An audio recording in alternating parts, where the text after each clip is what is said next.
everybody, and welcome to another episode of The Lifting. Today's episode was recorded on 1/31/2026, and we are here in Virginia Beach, Virginia, awaiting a storm. We'll see what happens. So far, so good, as far as not having the blowout that was predicted a week ago. Hasn't started snowing yet. It is 11:25 in the morning. So we're going to see how bad it gets here through the day, through the night, which is when it's supposed to be at its worst. So we can let you guys know later how we fared. But so far, so good here in Virginia Beach, Virginia, for this little big nor'easterish snow event. So today, I now open this circle within true benevolence with no conflicting agendas as of this moment in time. So today's show, because he's preempting, because Chris is really nervous right now because he has no idea what we're going to talk about. So I have not spoken one word to Chris about what this topic is going to be, and he's afraid I'm going to say something, so he's opening it up early. But what I wanted to tell you at first is that we decided to go out like a bunch of people did this morning to go have some breakfast before the snow event. And we went to Cracker Barrel, which we enjoy having breakfast there every now and then. So that was nice. And like I've been trying to encourage everybody to do, is just to have conversation with regular people. Today, we had a waitress that every now and then on the weekend, if we go there, it seems we've run into the same person every time. Doris, yes. And as I was telling Chris, I really like her for some reason. I really like her. And she's very attentive, very nice person. Just the way she interacts with, all the people. And I think she's been doing this for quite a while, but just a lovely, lovely person. And so, she checks on us several times and everything. Well, interestingly enough, at the end of the conversation, we were talking because she's from the area. I'm from the area. Obviously, we're expecting a big winter storm, talking about the historics of that, because 2 to 3 years ago, we had a very mild winter. This is not something that happens all the time here. And so we were talking, and it was a very interesting discussion because then it seemed to morph into more of the conspiratory side. And I find it very interesting because just in every day-to-day conversations, people can find themselves drifting and hearing from other people that they're just talking about wonderings about what's going on, wonderings about what's behind the scene, wonderings about this, that, and the other, and obviously concerns for the next generation and things like that. So I thought it was very, very interesting that this conversation even arose, but it gave at least me the opportunity, to kind of state certain belief systems that we ponder about, as well as basically saying, what we need to do is we need to not agree to certain things and we need to look forward. And she's like, I'm really concerned about my grandchildren and their experiences. Well, we need to spend some time focusing basically on what we want to occur, not all the bad things that are occurring. So this was just one of those moments, again, a very random conversation. I have to tell you that in all honesty, in the whole concepts of like energies coming together, what you may find when you're just meeting random people is that some people seem to be quite friendly to you and open, others may not. What you may start to find is that those that are quite open and friendly toward you may share some of the same thought processes because you're in the same frequency of thought processes. And so again, I just like to encourage people to not be afraid to just gingerly have conversation with people, but again, remind people that, we should be thinking about what we want to occur, not all just dwelled up on negativity that is occurring. So we have to spend some time co-creating what we want, which is bringing attention to the things we don't, making sure that we know about it so that we can energetically also do something about it. So that was very random that happened this morning. Again, I left there going, I like her even more than I thought I liked her before, and hope to see her again. And maybe we'll talk about something a little bit different, even if it's only for a minute.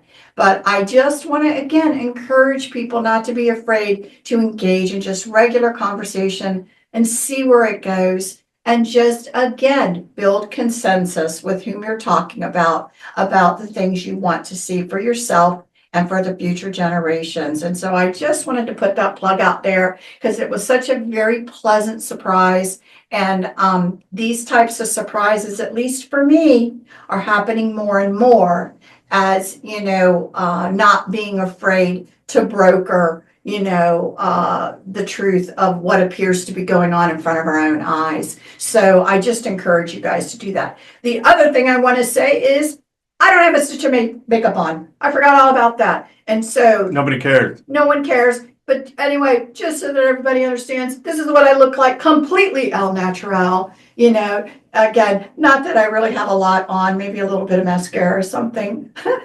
But I was like, Chris, I have no makeup on. And he's like, who cares? No one cares. I'm like, okay, then that's all I needed to hear. So this is, again, don't be afraid to be your genuine, authentic, and au natural self. And so here we are today, a kind of recording. So with that, again, now I'm ready. Let's go ahead and do kind of our opening little prayer to get this thing going, and then I'll talk about what we're going to talk about. Mhm. So we are all one. When one is helped, all are helped. Let natural, genuine, and organic unity lead the way, and it will make us all stronger. We pray for you, your friends, your family, your loved ones to let healing energies in. Let them love you, let them nourish you, and let them bring you to your highest good. We pray for ourselves, our friends, our family, and our loved ones to let healing energies in. Let them love us, let them nourish us, and let them bring us to our highest good. We ask for benevolence to come in now with no conflicting agenda so that we may have this conversation in great understanding. And we ask for malevolent and mischievous type beings to be swept away so that we may have this conversation in peace. And with that, and with great blessings that we always send your way, we say so be it. And so be it. So this is the conversation we're going to have today. I look forward to it, and it should be interesting to see who actually comes in to have this discussion.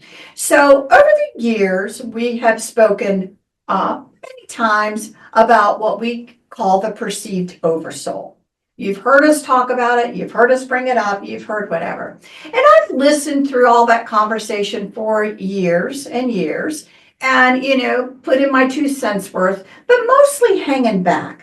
Because there were, in my mind, incongruencies of information that were being said and things that just did not make sense. Now, I am always open to the conversation, and I do believe that with the new information that we and others try to bring in, that we can only handle this information where we are at with where our understandings are and how our brain will interpret it, as Chris says, the encoding and decoding of information. And I completely agree on that. So I want to rehab this conversation on a slightly different level. So what I would label this, Chris may choose something out, is the weird and wacky world of the Oversoul.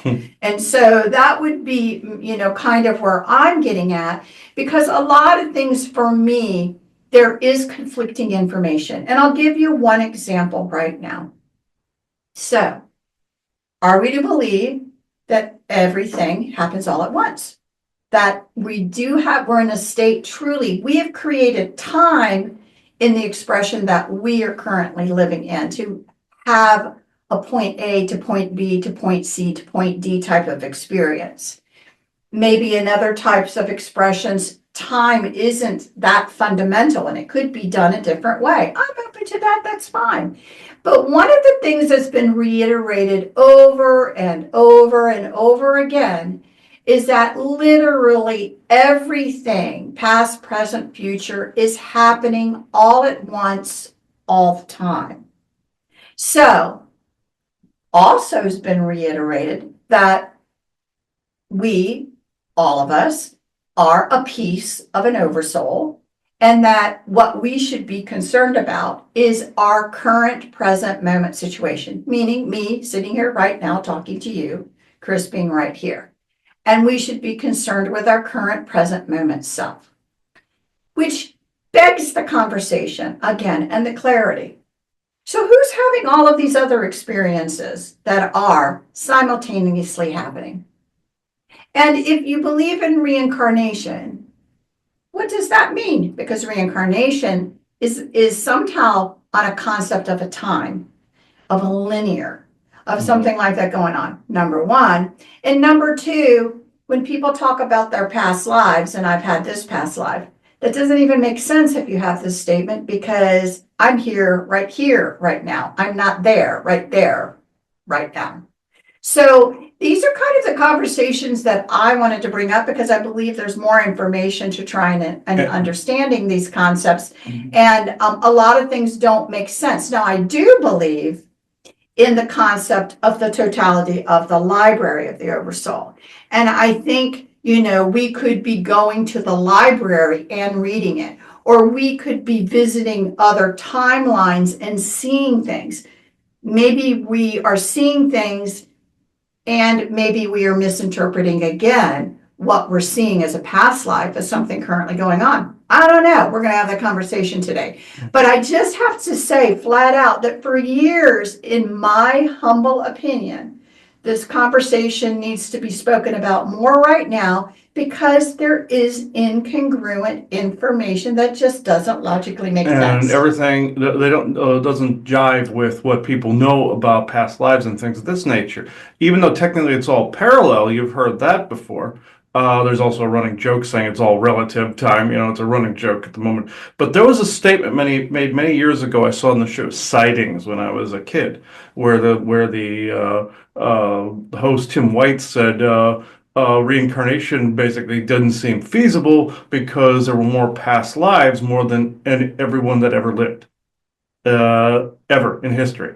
It didn't compute. And this, but people that are thinking about this are thinking linear. They're not thinking multiverse. So therefore, there would be an infinite amount of possibilities for expressions, even within the little timeline branches that you happen to be in. There's still some that coexist within the same identical cluster as you currently. And so if you can't accomplish one thing, the Oversoul will do it a different way. And for me, that seems unfair, because if you're trying to accomplish a goal, what are you picking up on? Are you picking up on what the Oversoul wants? Are you picking up on what a parallel universe version of you is doing in a different world line? Are you picking up on something you currently have to be doing within your current portion, let's just say, of that soul mission?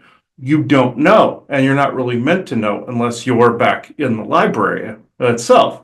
The incongruencies in this is, how can I put this? Okay, I'm going to be more general with this, but I'm saying something specific, but I'm not going to rub salt in the wound.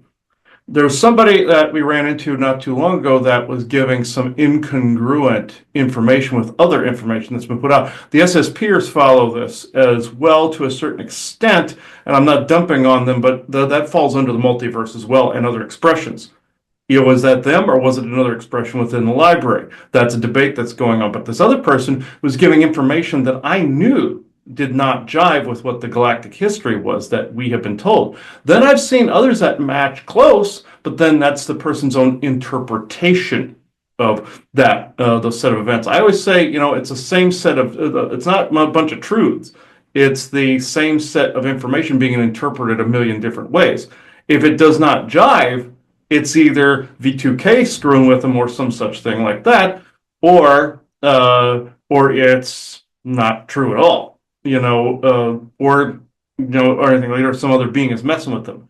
So there's a bunch of information that's also been filtered out there via that technology that is trying to make everything incongruent. And one of the biggest things, and I am sorry to say this, one of the biggest things is the past life area, where some try to tell you were always this important figure all the time. And then when you ask why are there so many of this person saying they're this important figure, they say, oh, you're tapping into that energy, therefore Yeah, therefore, yes, you are living as that person through like a time slip or a through some kind of hive mind. There are people that have called that a V2K hive mind or a nano hive mind. That came up in a recording recently where it's part of a hive mind, and this goes a little bit into this. The inconsistencies are you weren't that person. You were you. You are you now. The expression for now you've slipped into this other hive mind bit, and I'll use that other person's term because it seems to fit. And because you were so badly either wanting to be that person, or you picked up on some, or another psychic told you they were this, you were this, and they did not interpret that as you. They were just happened to see this energy around you. Their mind encoding, decoding said, oh, this important person. Therefore, now you're connecting to that person and you're connecting to all the problems that came with it. And then via you just accepting that karma, you are bringing all that crap into the here and now. Now, I'm not saying some of you aren't these important people. Of course, those people are going to come about. Those souls are going to come about now. It's like I had a past life as Ivar Ragnarsson and the pirate Jose Gaspar. We said that in a previous show. But does that mean that you take all the traits and bring them around? No. Does that mean that there's 100 people that figure? No, like a pharaoh, like Ramses or any of them. Does that mean that all of you were all that person? No, you're tapping into that library of energy that's somebody else's oversoul, but it's in the Akashic record. So you are picking up on that. Does it mean you need to take that path on? Absolutely not. It does not. And that's where I am because, he said, well, but I think I was this and this. I'm like, and I'm simply like, and please tell me how that can happen.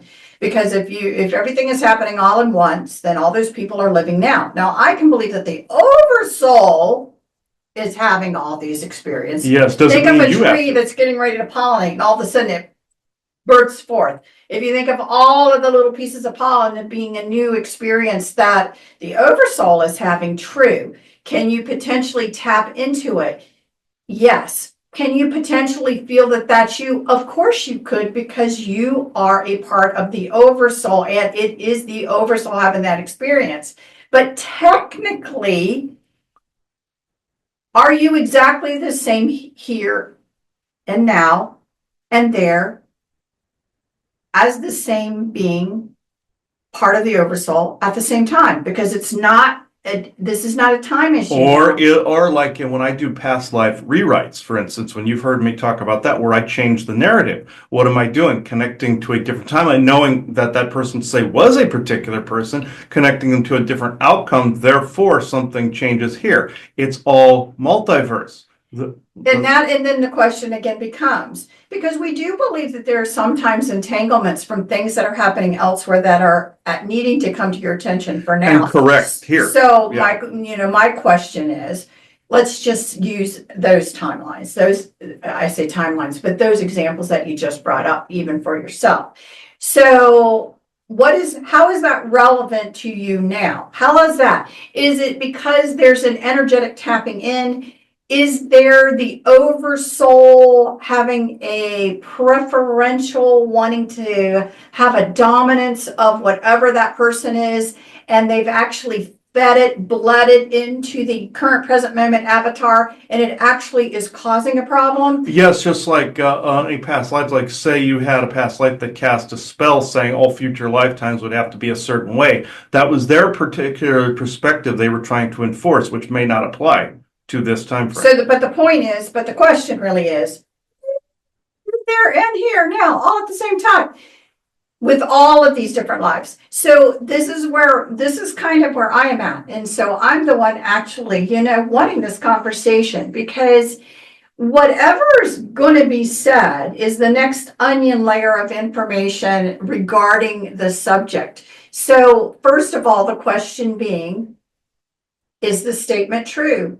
Everything's happening all at once. Is that a true statement? Yes or no? Be interesting to find out. Number two, can the avatar have the exact same piece of itself in all these multiple expressions? Meaning that, yeah, I am that person over there too. Or is it something a little bit different going on? Yeah, just like say with the time travel programs. At that point, When you were put into, say, a 20 and back, that is when the Oversoul decided to make another expression of itself, no different than these other expressions. For you to drag that back into this time frame, unless it is meant to be here to uncover a truth, unless that Oversoul had decided, okay, I'm going to go fishing for this information, I'm going in there to correct this, I'm going in there specifically to correct this, and therefore what is needed is another expression of self there. Then it is not always necessary to bring that back if it's causing this over amount of trauma that's being loosed off. There was a quote by Thorsden that came through the other day that I think just described this situation. Not all horrors need an audience. And that one rang true, because now, am I saying hold back if you are meant to bring this forward? No. If that is the path by which then you came in to do, you will know this in here, that is what you're here to do. But to say that everyone is meant to do it is asinine. You cannot say that. Say that was another expression of self, and you're pulling off of that. You are now linking to a vibration that then, if that was a stronger torsion field for what the vibratory frequency that it was in, will trickle over here. Now, if you're meant to, again, reintegrate, great. But not every single person was meant to go through that, because you're going to find that every single person on this planet is targeted to some degree, to some level.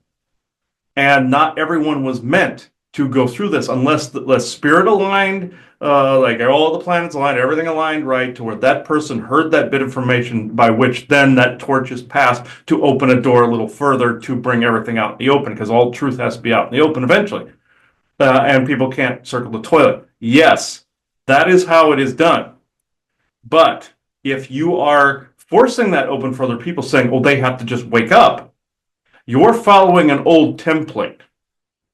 You're following a New Age template by which the government put it in place to divide, saying awake and unawake, or awake and asleep.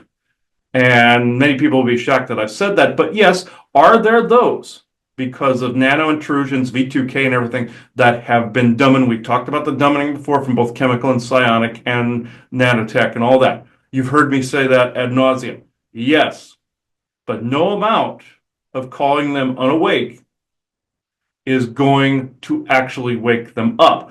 The thing of it is, they're not asleep to begin with, they're being oppressed. There is a difference there. The ones that have shut that technology off within themselves with their own psionic field are the ones that get hit more, because you're sticking your head above the dumbing, both psionic and chemical. So you're becoming more immune, therefore you're getting hit more. It does not mean that like a religious icon, or like a priest or some Jehovah's Witness, where you're now on this holy mission to go in and wake everyone up. One of the biggest misnomers, and I'll sidetrack just for a second, one of the biggest misnomers was a meme I saw a couple of years back, and I wish I could find this. I cannot find it in my collection. If I do, I'll put it somewhere. But I'll use it as an example. It was, now everyone will hang their heads in shame when they realize they were wrong within the Great Awakening. Folks, there is no such thing as a Great Awakening. The only thing that would apply to this event was if you were able to shut off all the nanotech, all the garbage, all the dumbing, all at once, everything everywhere all at once. And the most that would happen that come out of it, it wouldn't be like this big kumbaya. It would be, people would be restored to the state they would be unoppressed. It doesn't mean they're not a dickhead, you know. So they showed that in Star Trek and Return of the Archon. So they shut off all of the oppressive AI. The first thing that happened is some people got into brawls with each other. It wasn't that they were awakened, it would return to a normal state. Now, how does that apply to the energy in the Oversoul? The Oversoul then will have then gone past whatever it is the people were supposed to learn from that, or the Oversoul is trying to learn from that, going on to the next stage. It doesn't mean they're awakened. It means that and also they're more connected. Yes. Does that mean that, it restores to a normal state of them, their perception of spirit being disrupted? Yes. But does it mean that they're meant to automatically go, or go into some ascension timeline? And for that, you don't want to kill yourself, because that's what you're essentially saying by ascension. Now, how does it again apply to Oversoul? The Oversouls with their infinite diversity and infinite combinations are still going to experience what they're going to experience when they're going to experience it. It's not that everybody's going to be agreeing on the same page. It doesn't mean that everybody is going to be singing Kumbaya around a rainbow colored campfire. It does not mean this. It means that life goes on and you have to accept the differences of all these other people and the missions of these oversouls. They may have come in with a totally different methodology on how to take care of something. It doesn't always mean it's good or bad, or all in between. That's like the whole Darth Vader premise, where he came in to destroy, to rebalance the Force. He destroys the Sith and the Jedi. Everybody's like, "Oh, we misinterpreted the prophecy." Yeah, because you don't comprehend things on this level that the totality of the Oversoul is doing. You're here playing your part. You're in your lane. When you cross into someone else's lane thinking that you are converting it, you're no different than one of those religious figures trying to convert the heathens. You are no different. Left, right, indifferent, woke, religious, Christian don't matter. When you're trying to copy and paste your way onto someone else, you have become no different than any of the oppressors of the past, and you're also not allowing the diversity and flow of the different oversouls to exist everywhere all at once. Now, the biggest misnomer of all time with this is, how can I word this? Should I be correcting the dimensions and expressions that I'm looking at? Should I interfere or should I not? Now, if it is detrimental to yourself that you're having to reground and you're having to block certain things, and maybe another expression of you is doing another darker version of Oversoul, like you saw in Multiverse of Madness with Doctor Strange. Yeah, I've seen it 1,000 times. Fix that, but doesn't mean you a guide. And you've heard me say this before, and I got to keep saying this. It does not mean that your shadow work is somehow those other dimensions. Now, with certain past lives, if they are intrusive to changing your personality here, if there's a severe bleed through and it's a mirroring, what you've heard me talk about, by all means, you're supposed to correct a cycle that maybe something went wrong here and you're having to correct it here, caused a great fall, therefore bringing about a great lifting. That should flow to the next thing as you're going. You trying to correct some of these other dimensions when you were not truly called to do so, because it was not intrusive to begin with here, you have no business doing that, because you could be screwing something else up in the great tapestry out there on the Exegol tree. You could be screwing something else royal, and it's no different than connecting. If you want to watch the GHC shows we did on the parallel universes and lingering too long, and which could cause demonic intrusions, so go look at Galactic Interversal Consortium and the Tronverse. But with this, it is not your job just to connect automatically to all of these other expressions and act as some kind of guide, because what, you're the epitome of enlightenment here? Let that expression do its thing, and if they get killed as a result, you're not your brother's keeper at that point. Now, could other guides that you have be other expressions of you in the multiverse? That is also a misnomer. 9 times out of 10, that is a no. But that is a rumor that's floating around. Are they doing the same for you? Because you might be affecting them. True. But could our psionics be affecting galactics and interdimensionals? Absolutely. But is it our business to meddle because we're having to wake beings up or people up? Or is it, here's another misnomer, is it our job to change the cosmos in our image? No, that is an Anunnaki premise. We were created in God's image, Enlil, Enki, Anu, all of them. It is not our job to give codexes to the rest of the universe, because the oversouls somehow don't know what the hell they're doing for those different civilizations. You could have an expression there too as your oversoul. Does it mean that you don't stay in your lanes? No, you were probably there. That oversoul's probably trying to bring about some kind of unity or some kind of correction from spirit. Also, it doesn't mean that the oversoul knows what it's doing half the time too. Sometimes they could have several dark expressions and you're getting all these creepy bleed throughs, And then you have your own oversoul that's trying to bring in a paradox, the is and is nots in the same expression. Like what Hajamal was saying, he said my oversoul was a little retarded because of the SSP thing. It was an is and is not right in the same expression. Oh, we'll try this and let's super glue these together. Sometimes the oversouls fail at these. That is a misnomer as well. What is it that you're experiencing? Are you experiencing you that is pertinent to what you need to do, or are you just tapping into a library and you're bringing through all this crapola that you don't need to be bringing through? This is also the question you have to discern. And also, as of the time of this recording, we were also told they're hitting the heart space pretty heavily right now. And that seems to be a premise. They go for here. They try to get like the Martian Germans. They try to weed all that garbage out. Also, what is really heavily needing to be discerned is over whom are you speaking to?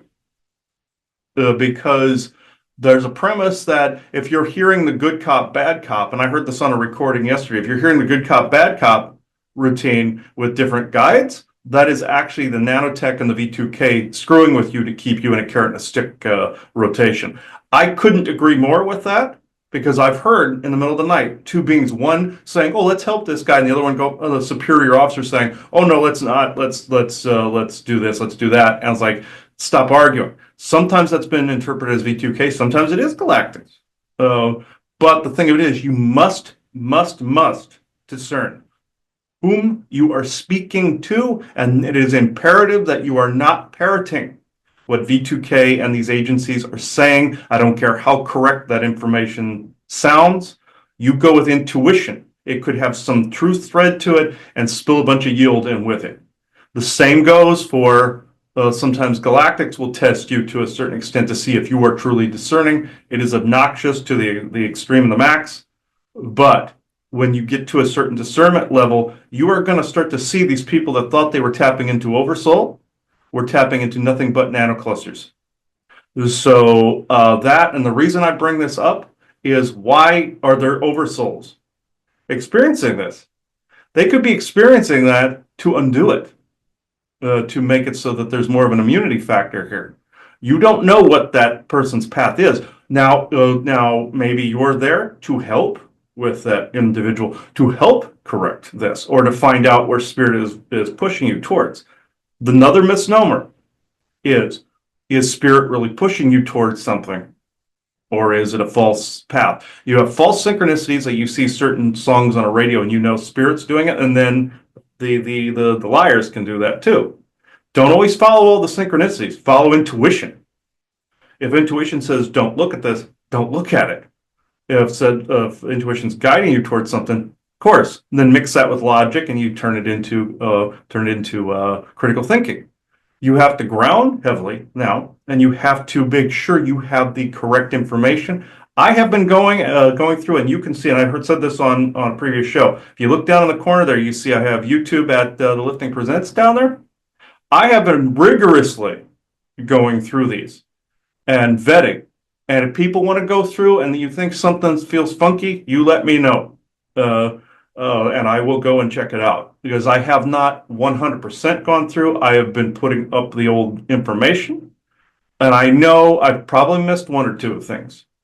So if you want to do me a favor and do that, go ahead. But how does this apply to this? Because that was the journey that we took as we were learning that as the journey, the Oversoul, going from more of a New Age premise into more of a mix of both healthy skepticism and intuition, grounding that I am presence in the here and now, and taking the benefits of the Oversoul, benefits of the Avatar, and grounding it in the I am presence. That's I know it's a mouthful. Changing perspectives and perceptions. That's what that was. It went from something that was slightly more loose on my part to something that was more firm.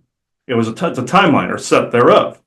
That's how and some of it smells funky to me now. And do I regret doing it? Absolutely, in some areas with certain information you'll probably never see. But my point is, what are you connecting to? What are you bringing through? Any people that are doing this type of work, you must look over what you are teaching people. You must look over what you are saying to people and whom do you serve? Whom are you serving? Who are you bringing that information in? Which God are you serving? Which entity are you serving? What is discernment? You can't take everything as sacrosanct. You have to question. You can't just say, "Thy will be done." So I Yeah. think let's get back to the subject at hand, Yes. which is having to do again with the wild and wacky world of the Oversoul. Well, this is part of the wild, wacky world of the Oversoul. True. But in the basics level, which is really, I think we're going to review the basics, kind of the basics today. The reason I say that is because you said something interesting that I'm like, just so if everyone hasn't realized, Chris and I don't agree on everything. So, I'm a little bit more simplistic in certain thought processes. And so to me, why is the Oversoul doing all of this? Well, the first answer that comes to my mind is because it can. Mhm. And so, in the exploration of maybe potentially, who knows, have to find out when I rejoin the Oversoul, of just curious, is there anything more to learn to have all these wild and wacky experiences, maybe with a premise, maybe not with a premise, just to have an experience to maybe add to the collective of all the known information to say, is there more to learn? Is there more? Is there more of different perspective? Is there more? So the one premise that I think originally would say was related to the source of all things in a concept. I relate the same thing to the Oversoul and the concept of, well, I can cut my pie into all kinds of different ways just to see if that information is there. So I know that part of the conversation is it's just done because I can and I'm going to kind of thing. And again, putting, let's just refer to ourselves as avatars. The avatar part, because you can't contain in one body the entire Oversoul. So you're going to forget. You're going to just be a piece and plugged in, having a feedback loop, almost like the Matrix. The Matrix is your Oversoul. But, when you do all of these things and have that feedback loop of what life you're going through, again, so it comes down to the concept. Is there such thing as a past life where the exact same piece is in multiple places? Or is it the fact that you have gained the ability to look at the main library, has a seer gained the ability to look at the main library, and even in their lack of understanding, that they assume it must be the same exact piece of the soul having multiple experiences when they're actually looking at the totality of the Oversoul's library, and no one has quite down pat what each piece is. Mhm. If it's independent and autonomous, not to be exact to another one, and multiple again experiences happening at one time. I could certainly say by if you have the ability to tap into your own library, how it will all seem to be you. I get that because you're part of that Oversoul. Mhm. But again, I think it's important to have these conversations because again, there is an importance to knowing it so that we can ground correctly in the lifetime that we are. Mhm. And now, are there those that are meant to be here to be a slight uh, different intermediary? Yeah, like a good example is Mark Wahlberg's Infinite, where they remember the totality of their lifetimes. But isn't I've that seen part that of- too. Wouldn't that be part of an experience of an oversoul to see, I wonder if any of these guys are going to try to figure out the big picture. Fine. Isn't that a part of the experience? And they of all showed there is? and they showed in the movie a big library they were all accessing, so that was symbolic of So that. I guess what I'm trying to say is that even the growth that people are going through, the pondering that people are going through, that is current present moment pondering of maybe putting out that desire of having the experience of trying to just know more about what is bigger of me and understanding versus just the avatar experience that I'm having. But part of the avatar experience that I'm having is wanting to garner more of the information about what is, which is what we're all about. That's what we're doing, and we try to share the information. So I'm kind of a little bit more simplistic. Let's get the basics down, and let's review this. But the question is again, who is the best person to talk about it? My humble opinion, it's not someone flesh and blood, be it in any type of way. How would they know? So I didn't know who was out there that would be more representative, in a position of being more representative of the totality of their individual library, to be able to more accurately have it. Because it seems to me, a flesh and blood, no matter what frequency you're at, having your own little avatar experience would not be the right person. But I also noticed though that with Grand Library, like I've always said, it's like an electrical plant with a substation house. We're a house level. Then you have sometimes that intermediary where they're in between, where they have more access to this, like an avatar for. Then you have this big totality of the library. Now I've noticed like beings like Isaac, he remembered a totality of his lifetimes, like in Infinite. And then Elena Bessa, they say things like, these are all flesh and blood, but they say things like, yes, we remember this, but this is relevant, this is not relevant. Like when you hit a certain frequency, you have the ability to flow with those memories. Memories is frequency, frequency is memory. So, like what the forest people say. Now, with spirit, you would get the totality of that flow. Sorry about the camera, folks. It likes to, when energies start to flow more, it does this. And that's classic paranormal behavior where the camera will do that weird, focus, defocus thing. That's classic when there's energy movement, it will do that. So if you see that happen, the lens is actually seeing something we're not. And so it's classic paranormal. People's doorbell cams get this a lot too. So, and surveillance cameras and everything. So it's no different with this. So I honestly don't know who is going to speak. I just know the energy is building, the conduit's building. So I'm going to check here real fast.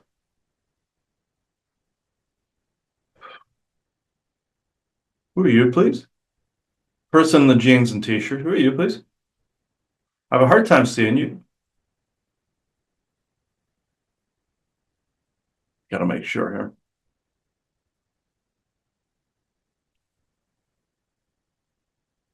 Group announced no conflicting agendas at this moment in time. Boy, and Lil, you're bound and determined to talk sometimes. So out. All right, let's see. Ouch. I'm all for giving people their time, but not him. All right, go.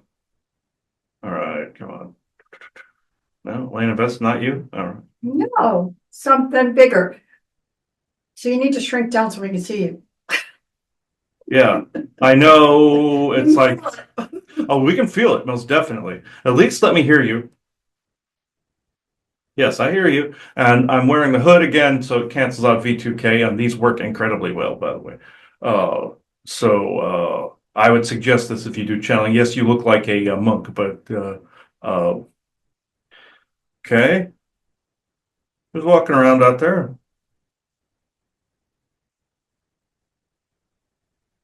Wow, that's hard to distinguish today.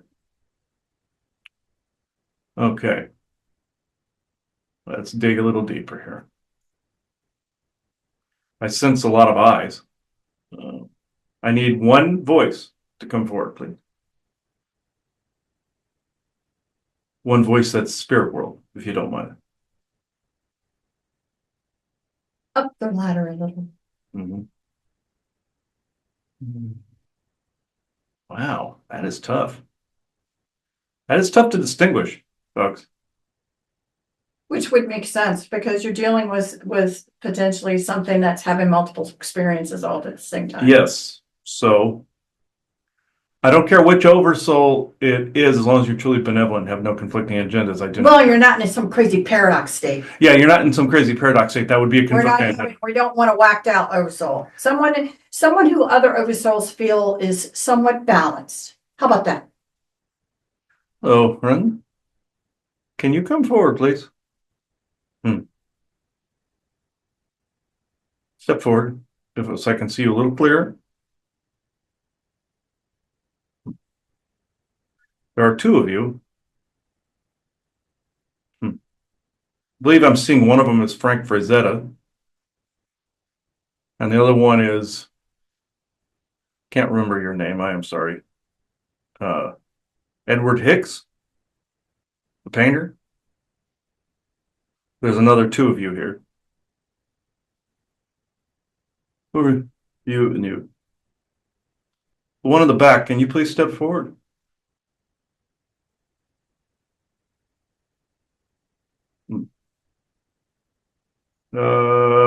I'm getting a vibe here. Hang on. Hmm. Will you be talking? No. You're just here for support? Okay. Hmm. Okay. Which figurehead of your Oversoul wishes to speak? Huh? Uh, there's one I'm missing. Okay. Who are you?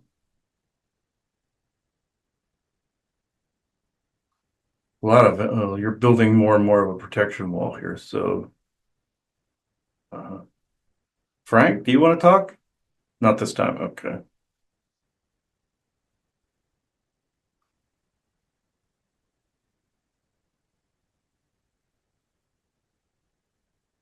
Okay. Is this one of my family members? Uh-huh. Is this my grandfather? As in Bob Stainovich? Yes. Okay. You don't particularly look happy, but okay. Great. Well, then why is that? Before you connect, why are you not happy? Which makes no sense. Spirit, Makes no sense. spirit, your benevolent spirit, please wash anything away that is not for our highest good at the moment. Wow, that is a jumble. Folks, if even with this on, I am having a very tough time distinguishing that. I can see you, Frank, most definitely. Um,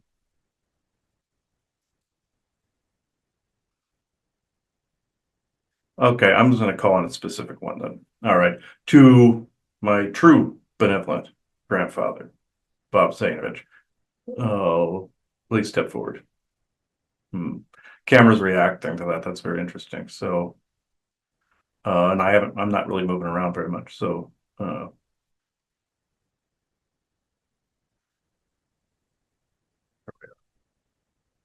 oh, that is strong.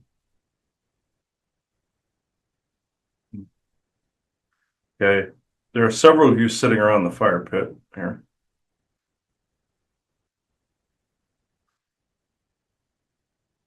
And you're keeping something else out. Okay. All right.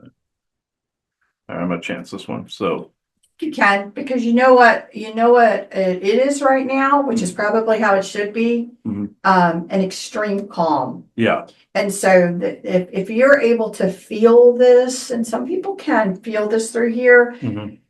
there's been a definitely change in the energy and teasing through some of this. This is more what you would expect the energy to be, an extreme annulum calm. Yeah, there are several spirit. The spirit is all over the place out here. It's building the energy very, very up. Mhm. And if I'm not mistaken, the tall one in the back there is Isaac. All right. You're not going to talk ever again, are you? No. Okay. You just did. Other than that, you're not going to do this ever again, are you?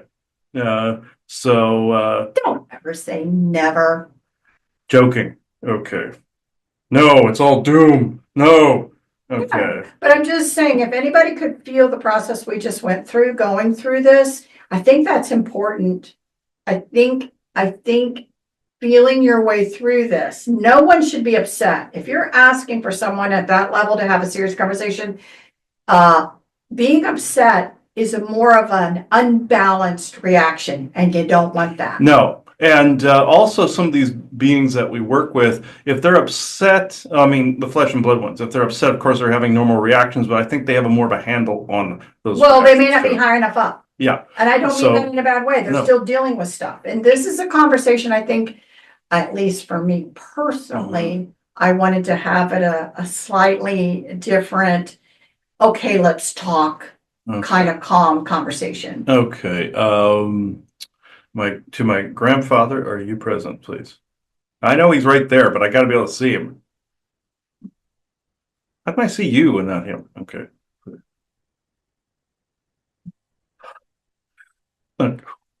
There we are. Ooh, you're really messing with the camera today. Okay. All right. Sorry, folks, if it keeps doing that. They're doing that. Okay. Newer technology seems to be something that I can fiddle with easier. So, like that at least. So, okay.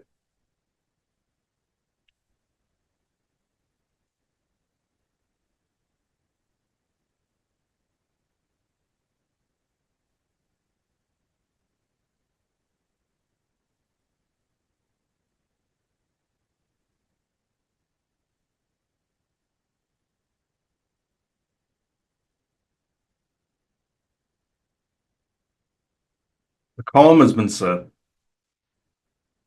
because the energies, as far as you knowing about these particular concepts, such as your V2K, your nano intrusions, things of this nature, are regrouping to try to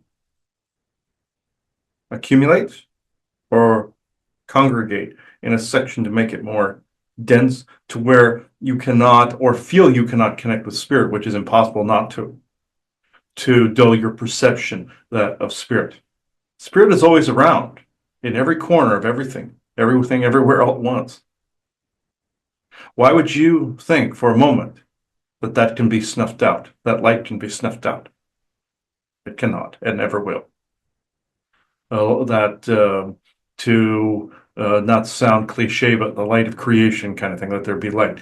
Um, to be more accurate is more of a balancing act with the different oversouls, as Frank here would put it. You know, the mission he was on, he took the favorite parts of that, the Avatar, and brought them back to the Oversoul and created Frazetta World or Land or whatever the hell he's calling it.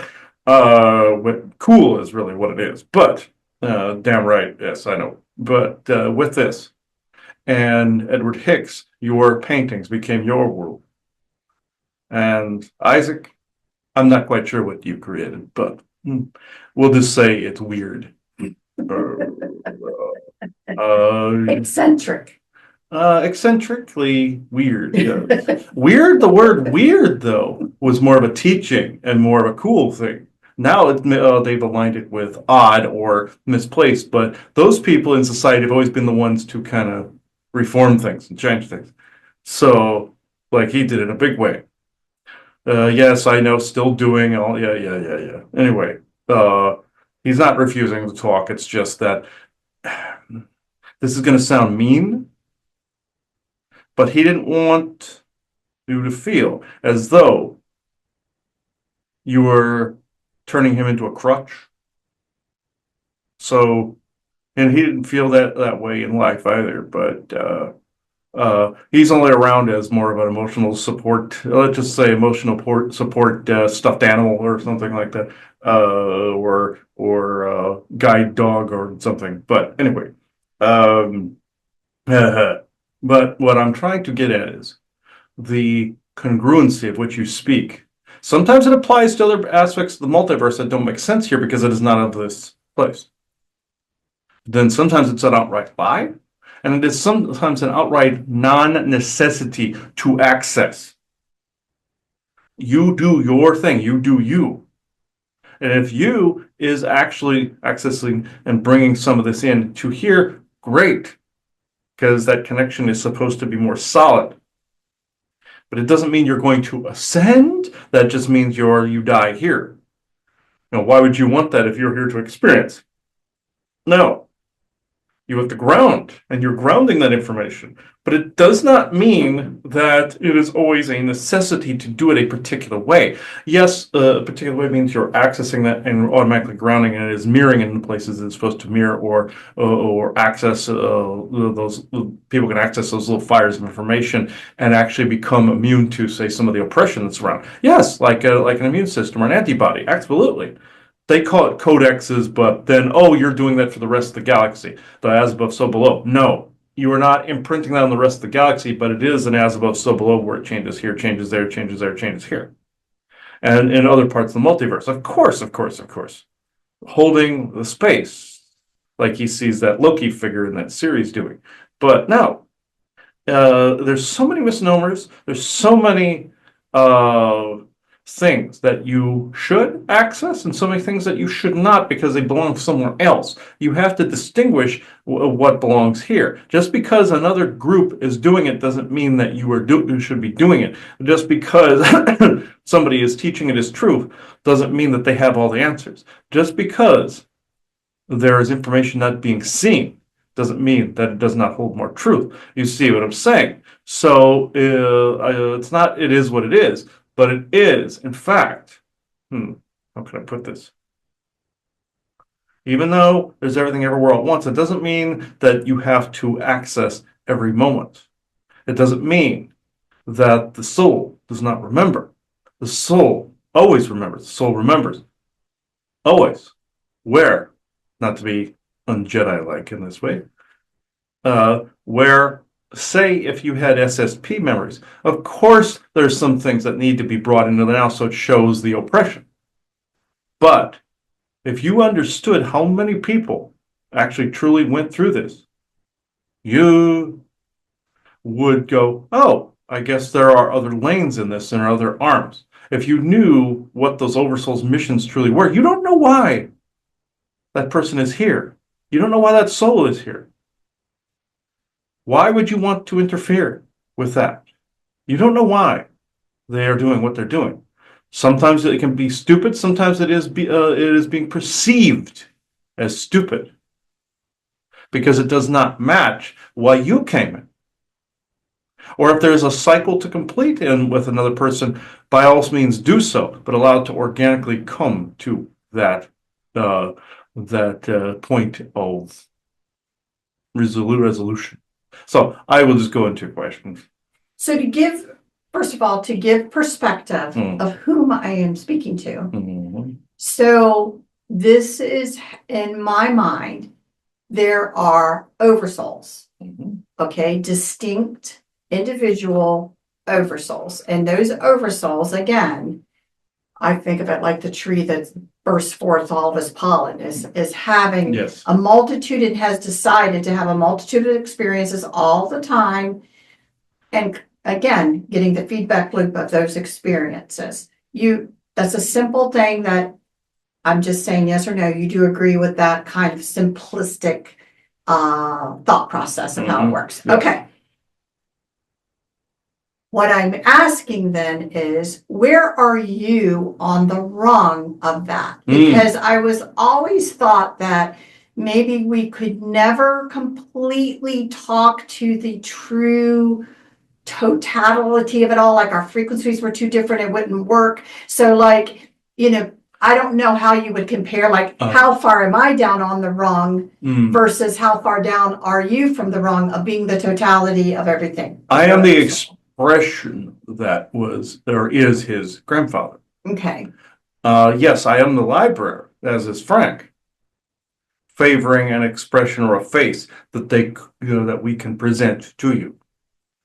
You are not literally accessing every book at every moment in the multiverse. That's impossible. But neither are you right now, right? No, I am as I was here. Okay. With more knowledge as to the library. Mm-hmm. But that's the library's way of selecting that book for him to read. And for that the Oversoul to communicate via those pages, if that makes sense.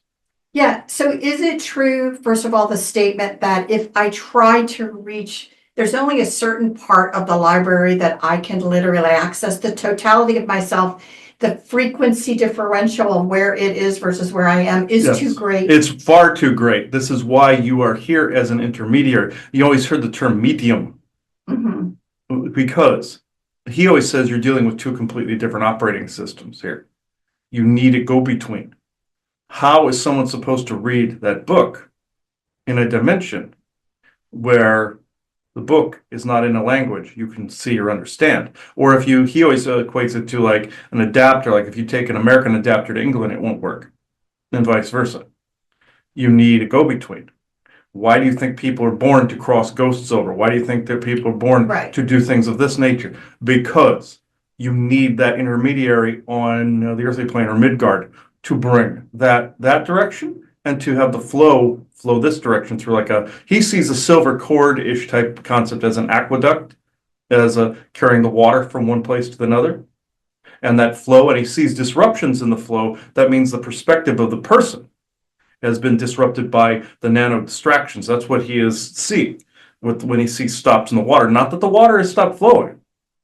It is because the perceptions of the person have stopped perceiving the flow for what it truly is because of the outer worldly oppressive distractions. Does this make sense? Yes. So just again, for having perspective of who I am speaking to at this moment,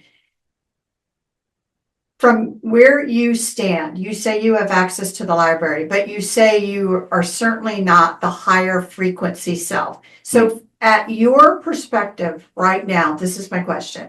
I guess if I put myself in your shoes, I would say, well, I do have more broad understanding than Joanna, the avatar that's down. I don't want to say down there, but you know how we see things. Yes, it's not up or down. Yeah, that's down there. But I can honestly say, I don't know it all. Is that a fair thing to say because you don't have complete total experience of the totality of the oversoul that you belong to? Yes, exactly. You are interpreting it correctly. And what have I told you? The Oversoul Library does not know it all either. They share information. But the two Oversouls can even arm wrestle and bet with each other too. You always say hedge bets the gods, but at the same time, not all Oversouls, they might know a same bit of information. They might have shared something, but then they have different ideas of how to implement it and different ideas about how to do things. He saw in a dream years ago with a friend of his when he was on Hartley Street and himself debating on what they were going to do when they entered this realm, how they were going to implement said information and said things. One was overly skeptical, and he himself as himself. And how will we implement this information? You do your way, I do mine.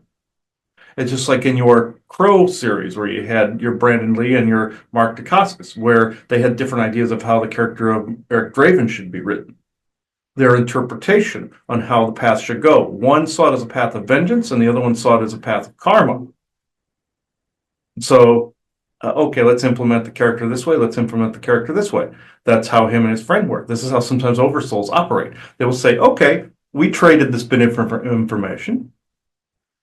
Let's try it my way. You try it your way. This is how these Oversouls tend to operate. So it is interesting because some people say, this whole concept that this is, is a learning environment isn't true. But I go back to, well, yeah, it has to be because this is all experimentation done from, an Oversoul. You just gave a great example from an Oversoul experience.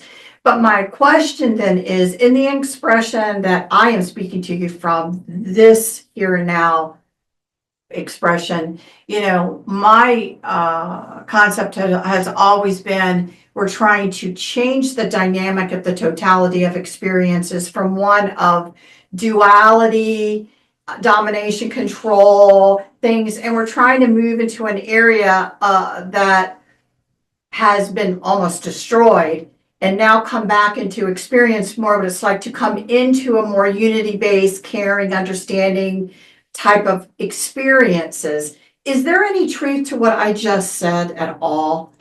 As far as an overarching theme of where the oversouls that are putting an avatar in, that we're trying to see, can we move it that way or not? Yes, certain Oversouls, they will. He calls it the energy shape, where when somebody incarnates, you can clearly see it's that person, or that Oversoul, or that particular being. And they have an overall plan as to how they're going to implement something. It doesn't matter what avatar they're in. They may have an overall plan. Now, can certain family members assist in this plan or enforce a plan too? Yes, and some have taken some of their avatars into other dimensional spaces, or he calls it the Beetlejuice layer of spirit, where they wanted to dictate what certain people did down here. Like he saw that the Campbell family was implementing judgment on one of their descendants because they were a controlled family of the crown. No, that's wrong. That is a form of control mechanism. And then he had to put them all in jars and then had their Oversoul come get them, which I was a fan of, by the way, because that made it so the Oversoul reclaimed some of its shards, let's just say. But as far as an Oversoul goes, I mean, the Oversoul did learn from that, of those people. As far as the Oversoul goes, the plan tends to remain the same, no matter which avatar is experiencing said plan. It seems that that particular avatar might go about it a little differently, and also you can change how the Oversoul does some things down here, implements them. It's like you guys saw that time travel series where people were sent back to try to prevent things, but when someone else figured out some workarounds behind it, thought their compartmentalization was stupid, the future kind in that series decided to reprimand or punish. Oh, you didn't follow this plan. Sometimes it doesn't go according to plan because sometimes the Oversoul will put an avatar in place and go, wait a minute, certain things might not have been exactly as we thought. And they have to switch and change and switch trackers as they go on. But the premise is still the same. It's that Traveler series you guys didn't finish, but and then they saw that the facts weren't exactly correct, like somebody's social media platform or profile wasn't right, things of that nature. There's some things that might be slightly off, and it requires someone in this dimension to have boots and eyes on the ground to look. Like he says, like a helicopter pilot versus a soldier. The soldier has to go through the building. The pilot has to look from above and maybe look through the building with infrared or X-ray or something like that. That is how that system operates. So I guess, again, like we were saying earlier, everything is happening all at once for the Yes. Oversoul. Yes. So I get back to this basic, simple question. I understand the totality of the library and all the information being there. And if you can access it, I am sure it's going to feel like you. Yes. Because it is you. It is Thank you. But the avatar, currently me right now, I'm not also the same avatar that the exact same, because why? There's so much more there. Yeah, it's called in Egypt or in other places. It's called compartmentalization, like the military uses. The one may do something that another one might not do. But it doesn't mean that you don't access those things if it's needed. No, I get it because it's the totality of the library. No, I have no issue with that. What I'm trying to say is that it feels like to me the word past life is incorrect. No. It's not what is happening. It is another experience that the Oversoul is having. Yes. At this current present moment. Yes. That we may be looking at. And I can see why we would think it is us, but it's not us, is it? Yes and no. It is actually, both sides are correct in this. It is you, but it isn't you. So when he does his past life rewrites and time jumps, one of them to a different a timeline, or has this person here access a different timeline by which then their life goes a different trajectory. Time jumps or timeline jumping happens constantly. Doing one in the past and doing one now makes no difference. You are still assisting somebody with that shadow work. It is still everything happening all at once. If you are tapping into something that maybe has to form a resolution here, sometimes it has to jump then to a different timeline. Therefore, it affects you differently here within that branch. See. So that isn't a bad thing, but it can be overdone too, to where it becomes one. There might be another expression somewhere that may have accessed something that's affecting other branches, and that has to be corrected. That is very not common. The Oversoul itself is usually auditing that and dealing with that. Or you have to yell audit to the Oversoul, and you have to kind of knock on their head a little bit and go, hey, stupid, audit. Because, again, you're here perceiving. He wanted to know why sometimes you had to correct some of those what seemed like outer things, but it's really not all the time. It's because the Oversoul isn't always looking at that and perceiving it, because you're down the rung or down the ladder a little bit too far. Therefore, and then also you had the question years ago, how can a soul become lost? That's how, because the oversoul isn't perceiving all its pieces, but sometimes you can blow a shard. Well, that was kind of my next question, because so first of all, you'll agree with me that calling something a past life is incorrect terminology. Yeah, it's incredibly inaccurate. Yes, because of time travel, is there a past, present, future? Yeah, you can say that because from your perspective, the same thing with the future kind. They would say, yes, they are future kind uh, because they're further ahead in years and time. But are they on your timeline? You see, or are they sitting in another place on the Drake tree?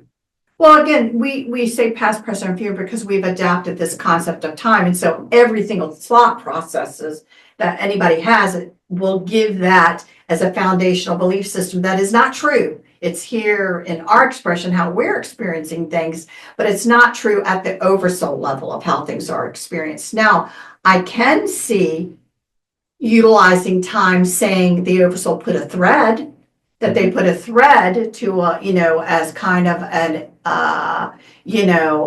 this relates to this, as this relates to this, as this relates to this. That could certainly give a thought process of a past, present, and future, where the future kind would say, you're important because you are, well, it's the thread, the connection. The connection that is needed here. You know what I mean? That we daydream that all the time. We create a past, present, and future daydream all the time in our own minds. Yes. So I get how that can And happen. you're picking up at other parts of the multiverse too. Right. We have told him a few times, don't torture himself by looking at other world lines.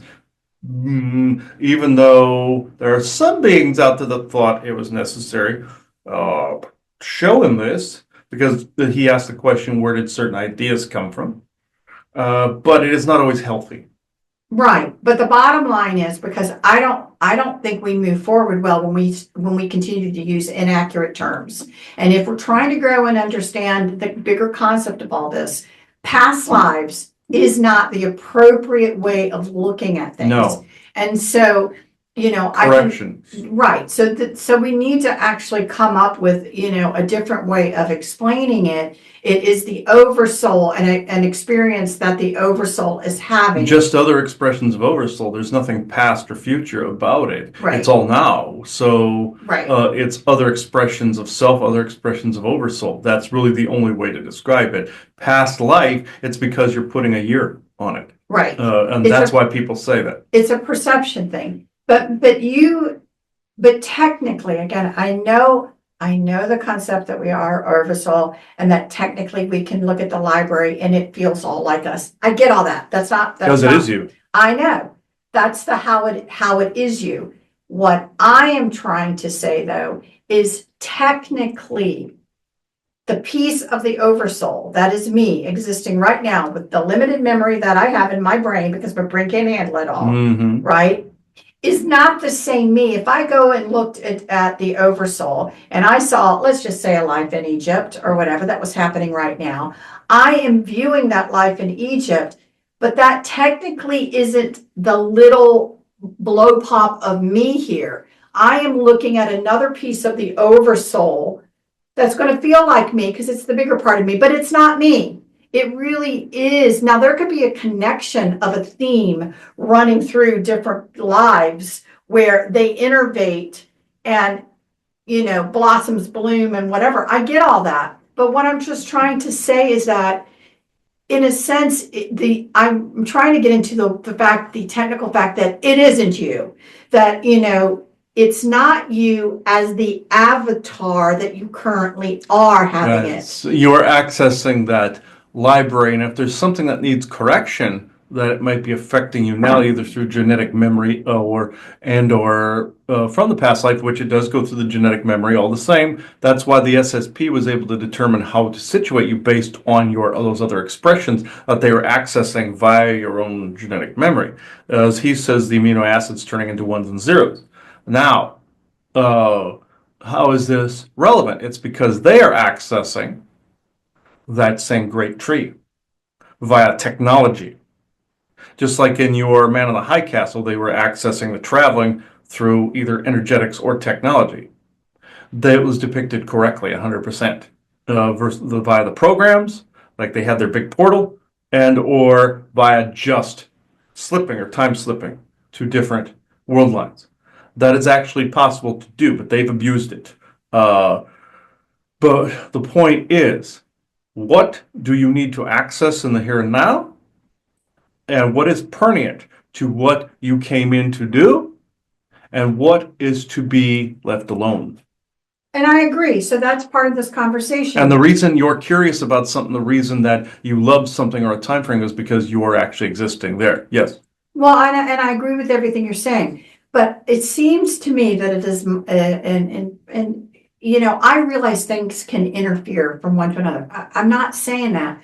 What I'm saying is that if you are accessing, or if somebody is telling you about a quote, it's not the right term anymore, past life, and you are an asshole. Let's just say you're an asshole. Well, then it's like, you know, in my mind, it's like, wow, that my oversoul decided to have an experience as an asshole. Not me. I'm sitting right here in this expression, but my oversoul decided to have this assholeless experience, but it's happening right now, and it isn't the oversoul part. Yes, it's me, but technically it's not me. It's another piece of the oversoul, because I'm only a little piece of the oversoul here. So I'm not in both places in that sense. So we can wordsmith this to death. Yes. But what I'm saying is that forget the fact that that I am part of an oversoul. I am a piece of the oversoul having an experience here. Just like that is a piece of the oversoul having an experience over there. We can meet at the library. We can see, you know, everybody else's experiences because we have access to it all. But it's a piece of it over there, and I'm a piece of it over here. What we have to look for is, where is there an unhealthy entanglement? And that's the bottom line to it, isn't it? Yes, wherever there's an unhealthy entanglement, that's where people see that as cycles completing, a karmic hand of karma, things of this nature. Like when he went to Japan to the 47 Ronin, where he resolved the cycle just by walking the grounds. Yes. There's some in England that you'll eventually see. There's some other, you've already resolved some of them in both New England and Jamestown, Yorktown, all of those things too. Just by merely going there. The reason you keep revisiting areas is because you are there. I should say you have been there, but you are there. You know, but this is why you are seeing these things. That's why the government was able to use the Montauk chair. They recognized this simple fact. This is why Pegasus was able to open these doorways, because they recognized this simple fact is that it's a fixed point in multiple time frames and expressions.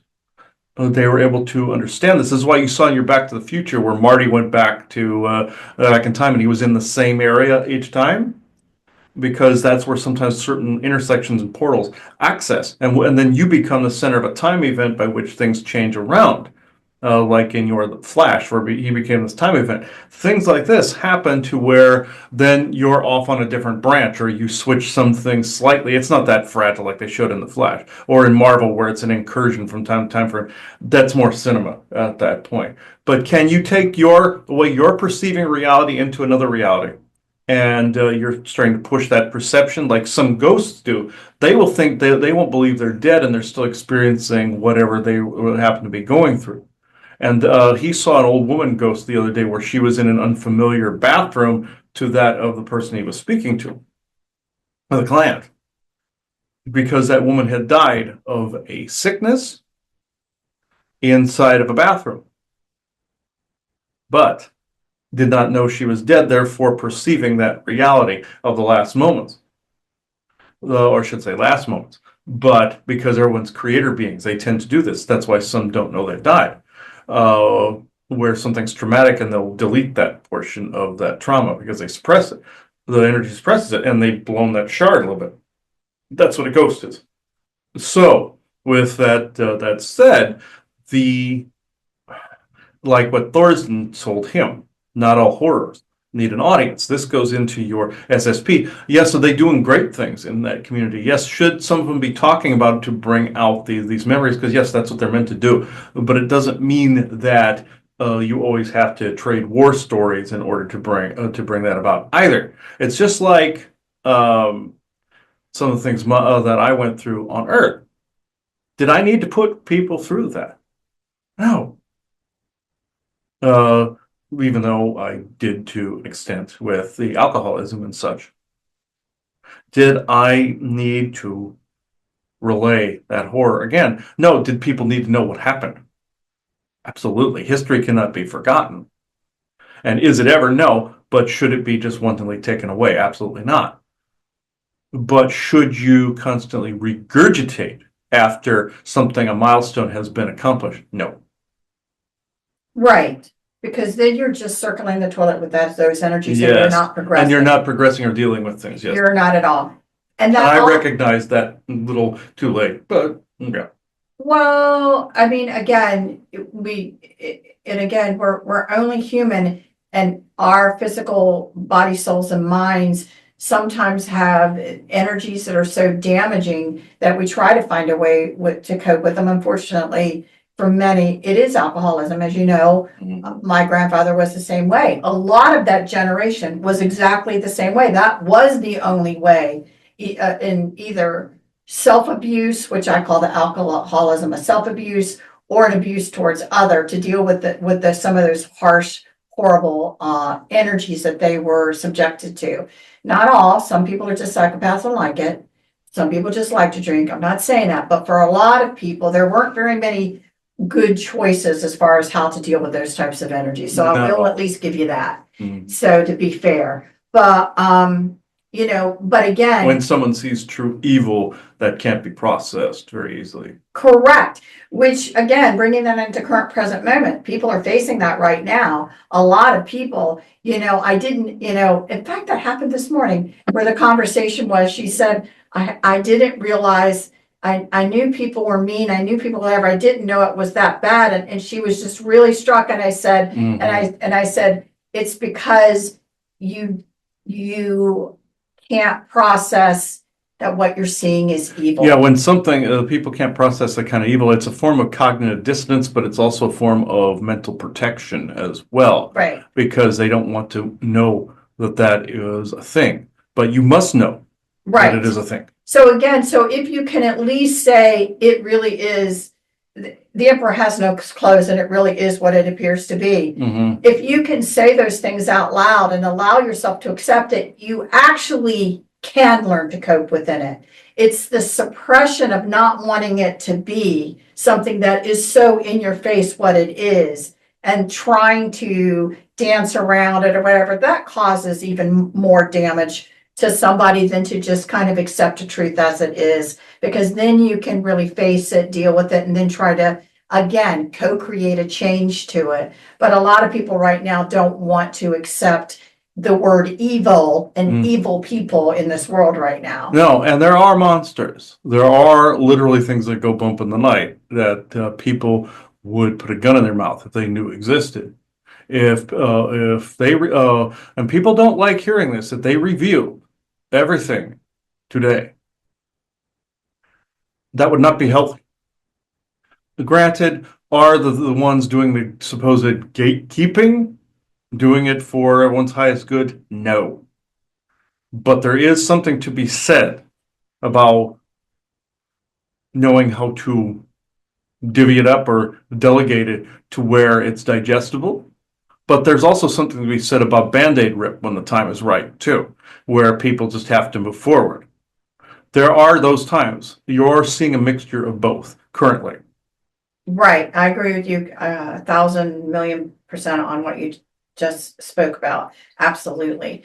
And I think, again, this goes to the concept again of where I know I personally have a problem. I am so not a fan of somebody who has the ability to look into somebody's, file cabinet and just arbitrarily tell them stories, about lives that, again, doors that do not need to be open. They have nothing, because what we're talking about, just like you're saying with ghosts that are bringing in an energy that isn't healthy for a moment, when you start peering into some things, especially if there's no entanglement to it and you won't let it go, you do not know, and neither do those seers. I'm sorry, they don't.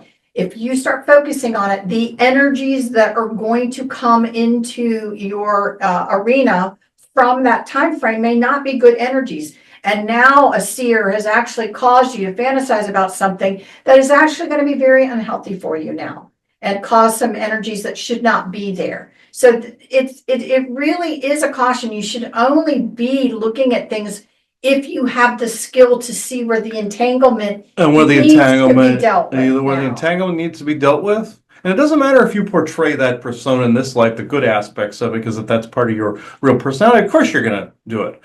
I'm just saying that if it is unnecessary to tap into it, do not. Yes, that is part of the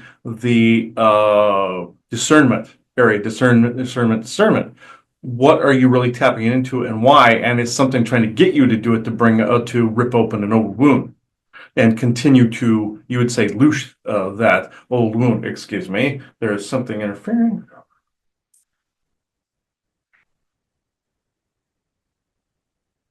Some, let's just say, butthurt tit babies out there want or do not want this conversation had, but also want certain things constantly regurgitated. And this is, excuse me, you can take a step back there, tit baby. Now, yes, I called you this.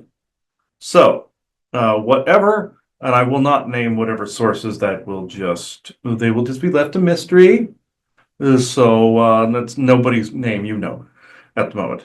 Uh, uh, and uh, let's just say they go where nobody knows your name. Okay, goodbye. Right. Go back to your bar stool there, Exactly. Cliff. And I have no desire to know. And that's the difference. You have to know when you really don't fall for the hook and you're like, great, don't have any desire. We'll forget about you in 3 seconds. Mhm. You know what I mean? And you really, really mean it, because all you want right now in your life is benevolence for your highest good. You want to heal what needs to be healed. You want to be able to learn to co-create better, to bring in the better energies. And you don't want to be spending too much time trying to entertain yourself on things that potentially would be more harmful to yourself. And this happens a lot, unfortunately, kind of in this community right now, because there really is a lack of understanding of really, and again, even us having this conversation, I know, I'm wise enough to know, it's only the next layer of conversation, but that's the only way we can see Well, we yeah, do it. yes, The this next is layer. the next layer.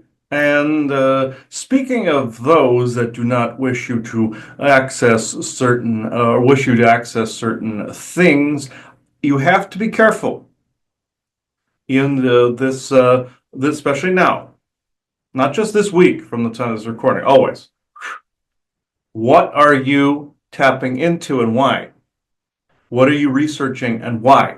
Yes, the information all of you are putting out from GIC to here to all these places, yes, must be spoken about. This is why it's organic. Excuse me, rude. Do not send that energy burst again. Mean it. This is what pisses me off. It's not in whom you are. It's whom is puppeting you. No. Now, with your concern about certain synchronicities he is seeing for your other show. Yes, this is also necessary because he is seeing the overall tapestry of where that information is woven and whom has spoken before, which that is perfectly fine. Where it is not perfectly fine is if you are intruding on the right stuff.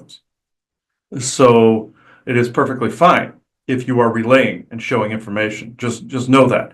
But at the same time, excuse me, at the same time, know when you've hit a limit, know, and you would call it, is this the hill you wish to die upon?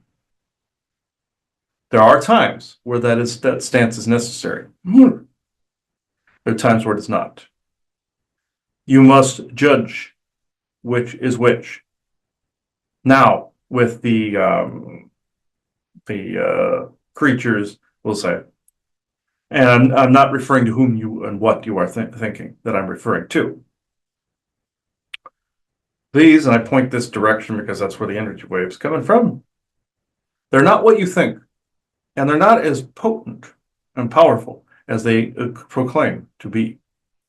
These are more military forces. This is more of they're more watchdog-ish types. They don't like this talked about, that they want you to access and connect to all things because that's ascension. No.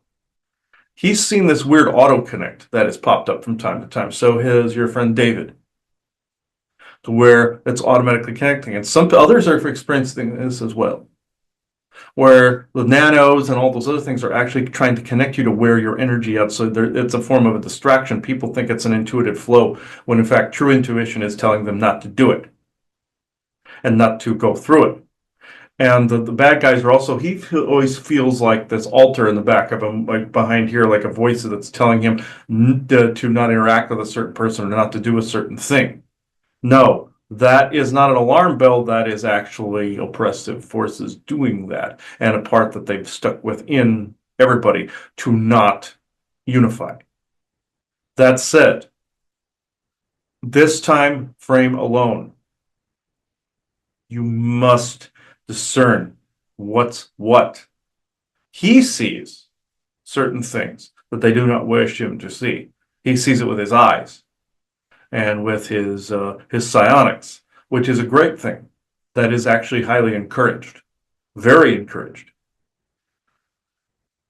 What is not encouraged is a superior standpoint because you feel, or one feels, that the others that have not yet done so are somehow a problem. Yes, there's that Matrix quote, they are so inured with the system that they will fight to protect it. That still is true. But the statement after that is what the Wachowski brothers wanted to try to, or that was the yield that they put in there. And the next statement was, and that makes them our enemy. If you watch the movie again, that was the yield in play. Excuse?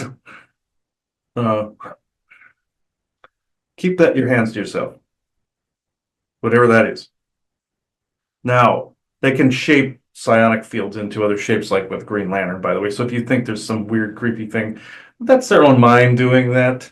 And that's that energy field doing that. But anyway, I'll make this quick. Yes, there's multitudes of stupid out there. Absolutely no question. And do all people walk in the sunlight with you? No. Are they here to do that? No. Are there stupid, as he says, retarded people? Absolutely. Even without the oppression, you have that. I am not joking. And evil people and stupid tend to go hand in hand because some follow, some lead. And they are sheeple. Yes, that is a true statement. Even that was said in your fourth Matrix movie. Are there people that just went along with like your COVID thing? Yes. And does that make some of them guilty? Just like in the Nazi times that happened as well during World War II. World War I, you had this in every era of fighting for any cause. Those that were uncomfortable fighting it, and that would be the whistleblowers turning people in, like your creepy cat lady on the corner turning people in during COVID because they had Thanksgiving dinner. There's always been those people, and they are a royal pain in the ass. Should some of them be slapped? Yes. Should they be put to death for it? No. And that's what some of your community out there is wanting. They're wanting an excuse to go after what they perceive as those that are a problem in society. Now, are there those that are real problems that are pulling these strings? Absolutely. Those are the ones you aim at. That's the evil. That's where evil lives. But, and also like in World War II, would people be judged just like with the Nuremberg trials? Those that follow the orders? Absolutely. That applies to military factions. That doesn't always apply to regular people. If you were to judge them based on that, you would have very few people on this planet that weren't actually doing any of that. I'm just putting that out there. No, I completely agree. I think, again, you want to aim for where is it really The coming big from, cheese, not the basically. recipients who are reacting to it. Not the recipient cheese. Well, like you always say, the cheese concept where beings come in and arrest other beings for intruding on your position. I'm talking about big cheese, the big kahuna. That's who Right. you want to topple. By all means, aim for that, and whether it takes the form of co-creative psionics or if it takes the co-creation of a gun or a sword, it does not matter. That is the manifestation of that intention. Both sides are needed, warrior and other. You're all warriors in this respect. Right, which is why I like the person today, bringing that even, agreeing to it, because I think her recognition is that there is a greater evil. Again, rather than the everyday person, something much more bigger behind the scenes, doing something that people are becoming victimized. That's how I read her energy, which was, again, a very hard concept that is very real to wrap your mind around, that it really can be that way, but it is that way. And so it's one of those things, if you can say it, if you can let your mind wrap around it, then you know where to focus. And that's what's really, really important. Yes, exactly. It has to be focused on the correct target. Yes, is it proper to be mad at somebody that's actually turned a bunch of people in and they've caved to evil? Oh, of course. Of course, Right. It's healthy. You would be unhealthy not to be mad at them. But it doesn't end unless you aim at the right place. Yes, And that's the it point. does not end. There's always somebody in the back of the crowd. Who's with me on this? Who wants to not do this? Who wants to? There's always going to be that guy. There's always going to be kill him or let's not fight this. There's always going to be those people. Has been since the dawn of time. It doesn't matter how far back you go, even during World War II, there were those people saying, let's not do this. We don't care about this. And then there's the ones that overcompensated as well. And those listening to what I'm saying is within amidst of the Mickey Mouse bullshit, there's a ton of overcompensating going on there. Let's just put it that way, and you guys know exactly who I'm referring to. Even if he does not have the contextual knowledge, the ones listening back there know whom I'm referring to. All right. You must have made yourself well known, though, because I must admit, when you made that statement that the military factions would be held accountable for knowingly participating in this, not civilians, but the military, that side quieted down. So you must have made an impact in that statement. Yes, because they know I'm correct, because you have contracts that are dissolving right now. And if they don't quit with the crap, they know if they keep pushing it, they're going to be under more of a Nuremberg type of situation. Or now they know. Or now they know, or they will be drumheaded, and I'm not held, nobody else is held responsible for what happens next. No, I'm just saying, because I actually did notice. I found that was interesting. Because they would not stop intruding on the space, and therefore they had to be inform them of schooled. the consequence, yeah. Yeah, they have to know there's a consequence in there, just like a child that has to have a consequence for ill actions. You are dealing with people that have no oversight committees, no checks and balances. They must be told that there is a checks and balances. They must be told there is punishment for and cause and effect. You would call it karma, but that is up to people in this realm to enact that. That is, and change those rules. Right, and you're not going to be able to fluff that off to another aspect of your. Oh, no. This is in the here and now. Even though everything else is current present moment, right. I'm just saying before somebody's a smart ass like the big redhead over there. I'm just saying before he's going, hey, this. I'm pointing this direction because that's where they came from.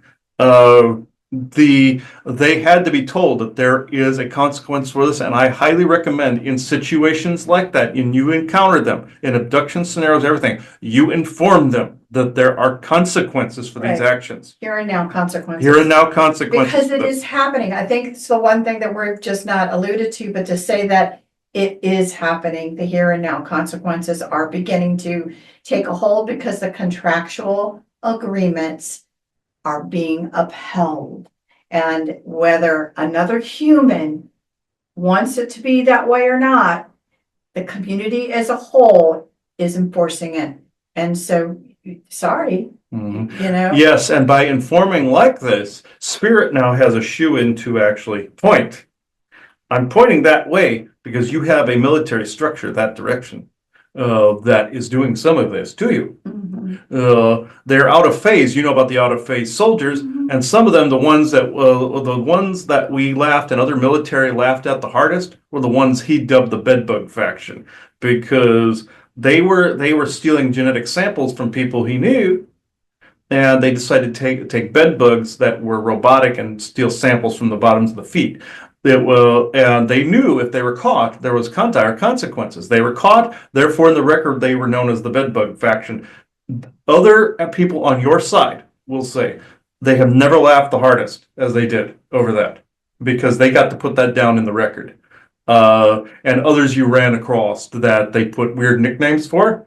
This is why they love it. They love that. They love that back and forth. They love it. But keep doing that if you come up with a creepy nickname for somebody, because they will stamp that in a record somewhere. They love it. They find that entirely like liberating and funny. So that they get that childlike creativity comes out when they do that. When they actually get to do that, they're like, hmm.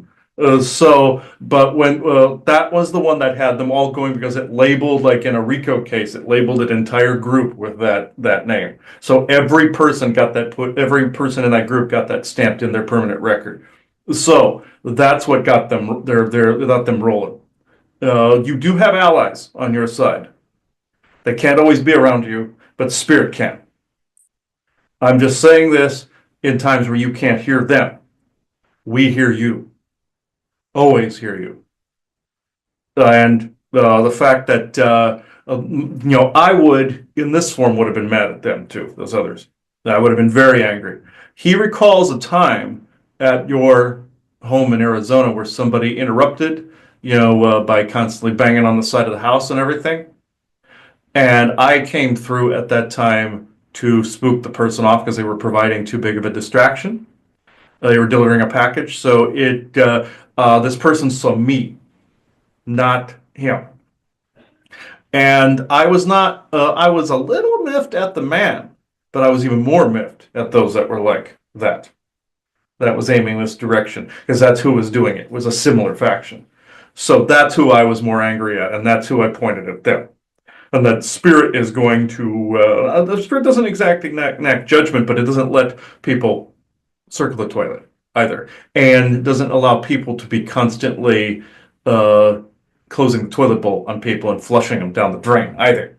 The people say this is a universal law. There really isn't completely such a thing, because there's everything everywhere happening all at once, including those shitheads. So it is more the laws of nature and balance. It is more of a grounding. It is more of a returning to a point, moving back to an origin point of balance, or like an audit of an oversoul, like you saw in Everything Everywhere All at Once. They were auditing two oversouls. One wanted to uncreate, one wanted to recreate. That's what was going on. It ended up auditing both sides. That's what's actually going on right now. And if people are constantly bucking that in a bad way, then there's actually consequences for that. The Void knows this, the MTTF knows this, Spirit knows this. All are working as one. The tree, Great Exegetical Tree, knows this. All of them know this. This is why the Void puts out bounties at times for those that are the biggest pain in the ass. This is why you have your Time Core. They even though they were the times having a god complex, snipping timelines like you saw with the Loki series. But these things are all correctable because the Void wouldn't allow that. That means Spirit was intertwined with it. And I'm not going to go into logistics. Just know that there are darker forces that are split off at times that are on notice. So I wanted to make sure everybody knew this. Okay, well, thank you. Well, I appreciate this next onion layer of discussion. So any final thoughts for this show? No, this would be exactly where I am at with this information. The reason it was so difficult for you to weed through things in the beginning, and the why he saw everyone surrounding, is because of what was going on here. Because despite your best efforts to be random, and have a conversation on the whim or impromptu, it doesn't mean that you don't have listeners from time to time, that those you don't want in your listening studio audience. Uh, so just know that, and that you have other allies that are working in the periphery and the same types of frequencies combating. You have also militaristic ones that are on your side, not just the Mozen or the ones that call them Mozen. You have actual armed forces ones as well. You have not everything's an evil in these projects, and you have people from other worlds, and you have spirit. So, Well, I would just ask, and again, this is just deviating just one quick second, so if you don't mind making this answer brief. Weirdest thing happened not too long ago. There's some people that are thinking the Mosen are demon-like. What's that about? that's a perception. Because they will sometimes wear masks to make themselves look this way. There are military factions that sometimes will upload their people into demon bodies, and yes, those are physical bodies, even though they look non-corporeal. There are some, like certain ghouls, that he noticed in the SSP, where he noticed somebody was downloaded into a ghoul body and actually was acting as a haunting in a house, where they were actually a watcher for a couple that was a fake couple, like in your Resident Evil movie, where there was a fake couple that was overseeing an area. They were actually watchers for a neighborhood, and the haunting was actually one of the operatives.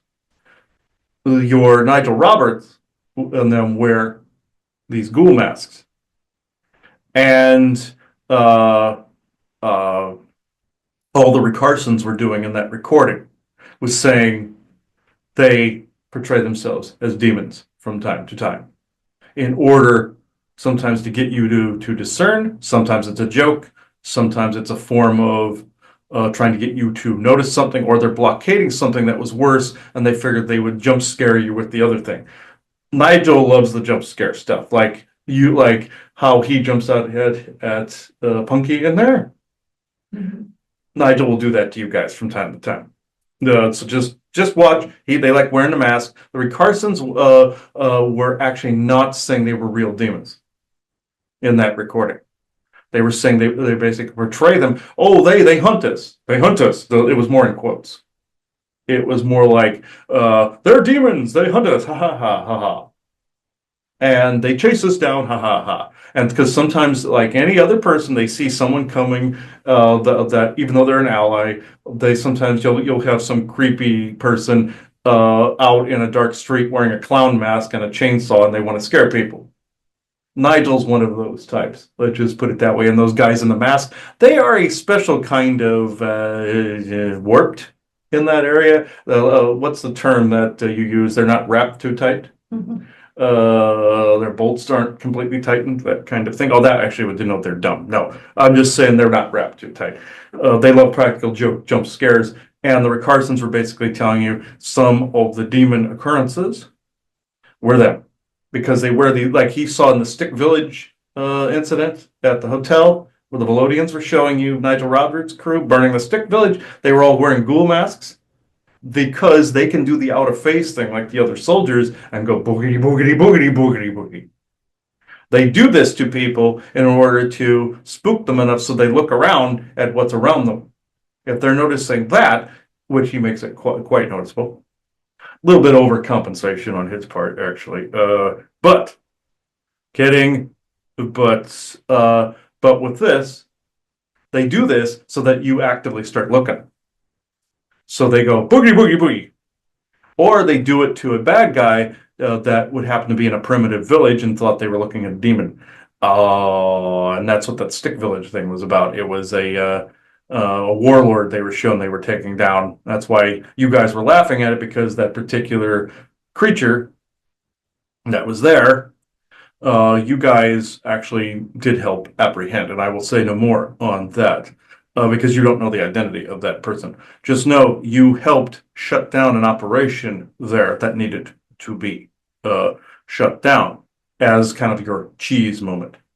Nigel, as unfair as some of these things seem, you know him quite well. So, and that's not in another expression either. So he likes to call them the Dread Pirate Roberts of the Isle of Misfit Toys, or the Ungentleman Warfare Group, or whatever. but no, they are getting things done, and that some of the occurrences where you're seeing boogity, boogity, boogity have been him. Isaac did his fair share while here as well, where he'd go, from time to time. But the Ricarsons were just going, they're demons. Oh my God. That was sarcasm. Uh, they don't always sound like they're saying it. Sometimes they go, oh my God, but they're actually trying to interface with you and say something sarcastic, and it doesn't always come out right. So Dash, you ran into a Ricarson named Dash there, or calls himself that to the young boy you were talking to. He was the one on the recording you heard. So that was actually not basically saying Nigel was goofing off. Okay. Which he's quite good at that. He loves the jump scare. So now that I've told you this, look out for him. When his people appear as like these ghoulish figures, they have this weird fakish like energy around them, and you'll actually see the mask line under here where you can just pull it off. But yes, I'm ending all your fun. Yes.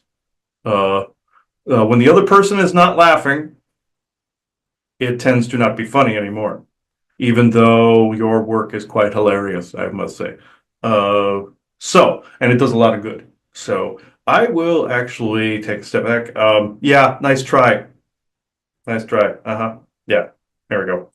If you're seeing these weird images of like weird spiders and stuff like that in your head, it's one of them using their psionic field to do this from time to time.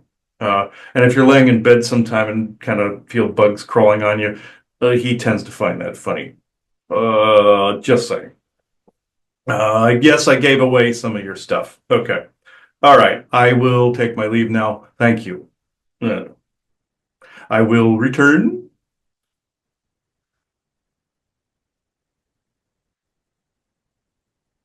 All right.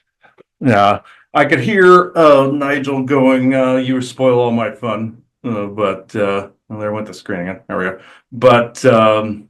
But yeah, from time to time, and he's right. In that vision sequence, we were watching from a drone perspective on a screen with other military people. Joanna was laughing, I was laughing, and they were burning this looked like this jungle stick village, and I knew they were busting somebody. And what we mean by cheese is sometimes something is allowed to show up so other forces can grab it and arrest it and strip them of their contracts. And that's how apparently we've been doing this for quite some time to different groups. I'm in favor of getting rid of those nasty groups. I'm one of those that complaineth the loudest when it comes to the cheese concept because it hurts.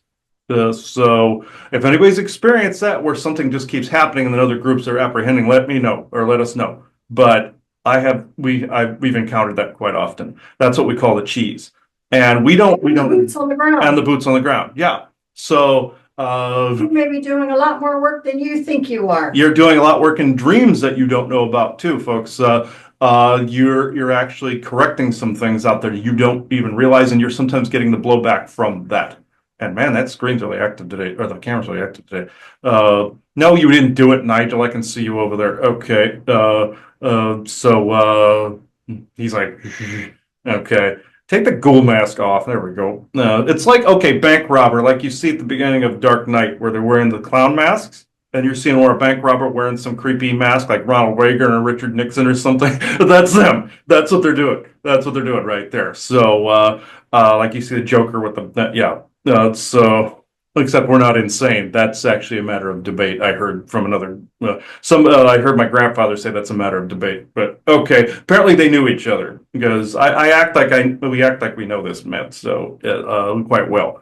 So he acts like a Mosen guide, but all these beings we seem to have known from somewhere, and in this expression, not just elsewhere. So if anybody else is also having that kind of interaction, let us know. But in the comments. So, Joanna, do you have anything else you want to add? Okay. I enjoyed it. Nigel, you can talk on another one. Okay. So, well, you weren't going to talk today anyway. Okay. All right. You're there as the moral support person. Okay.